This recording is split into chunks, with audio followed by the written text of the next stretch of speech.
Hello Scott, thank you for your patience. Here's the room design for your listening room at West Coast Hi-Fi in Midland.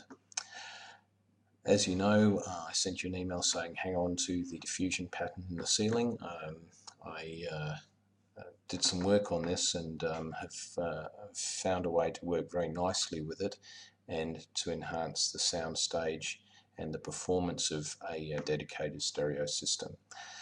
So let's take a look at the left wall here. I'll just move this across so that we can see. What we've got here is using the Acoustic range of products. I'll explain the reasons for that later on to you. We're using the cinema round here. There's 3 groups of 2 across the top just to manage general absorption in the room. There's 2 columns of 3 absorbers here.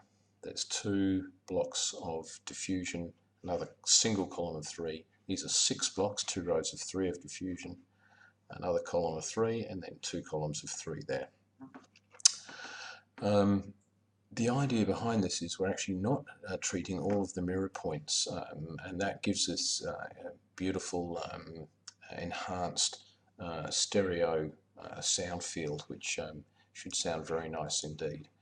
On the right wall, and I'd point out this room is not symmetrical, so obviously because on the right wall we've got the doors and windows to deal with, and also we don't want, in fact, an acoustically symmetrical room.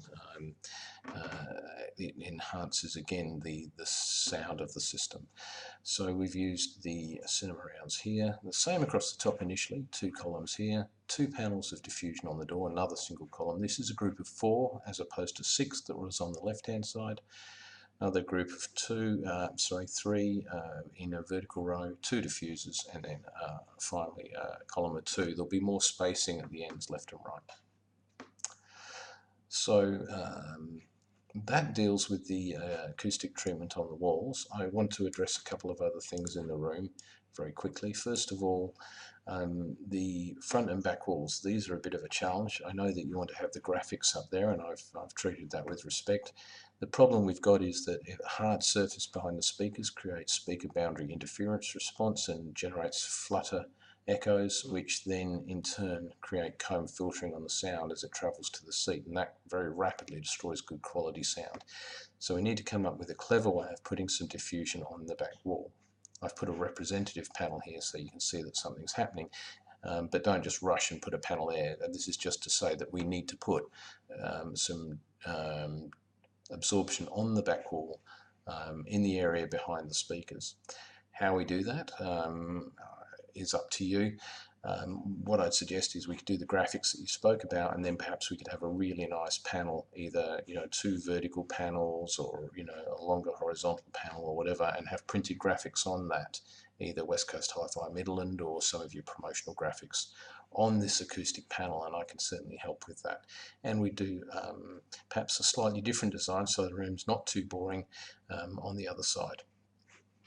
Finally, in the room, I've just put some of the tube traps here for bass. I doubt they'll actually have very much effect. Bass trap management is very, very precise. It's a complex art, and I don't see these making much difference to the room. However, having them in there would be a very good selling point. It's another product that you can present to clients. So I would suggest having in there as a bonus, and I would suggest we perhaps go 2 or 3 high, match the height there, and we can explain that they are for the bass management, and that we can recommend them to clients in dedicated rooms such as this. So absorption on these walls, but perhaps not too symmetrical, so that the opposing wall looks somewhat different. You're going to have different speakers, so let's have a different look as you turn around in the room. The final thing to address in this room is this, and that is the seating position. Now, this document that I've sent you shows the room modes created by the speakers. Now, unfortunately, with stereo, there's a law of physics that cannot be denied, and that is when you put 2 speakers in a room, these room modes are generated. So this shows the 1st, 2nd, 3rd, and 4th axial room mode, both in length and width. There's nothing you can do about this. You can't fix it with room treatment. And so I spent several hours playing with this, and what we end up with, this is the very best response I can get in a stereo room, and that's not unusual. So we've got a severe dip at 40 Hertz, and we've got a peak at around 100 to 110 Hertz. The dip you can EQ out, but I understand that you're not particularly keen on doing that. There is only one way to manage this, and that's actually with the subwoofer. And this is something that audiophile purists have trouble with, but the fact of the matter is you can smooth this out instantly by dropping a subwoofer in one key position in the room. Now, I know this is not a purist approach, and you certainly may not want to do that, and again, I respect it, but if you want this room to sound amazing, what you could do is you can hide a subwoofer away, and then the purist could tell you how wonderful the room is, and then you could reveal the stunning fact to them later on, perhaps. And if you have no audible difference, if we can get the room as good as possible, then this may reach the point where it's almost not detectable. But that's the physics of it. These are the ideal seating positions and speaker positions. So the speakers are 1.6 meters forward from the front wall, and from the left wall, one is 1 meter in, and one is 3.6 meters in from this left wall.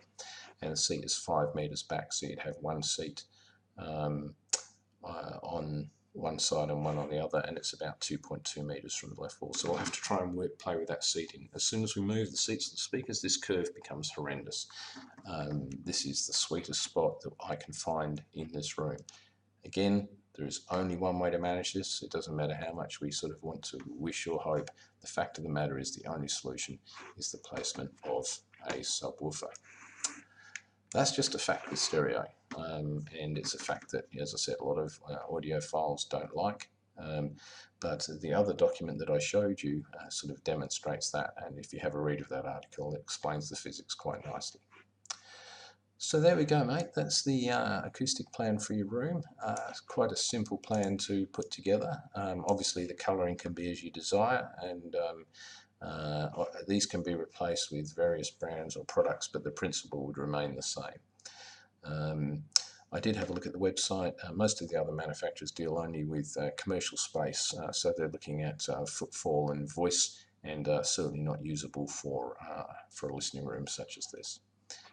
These cinema round are probably not the best absorbers in the world.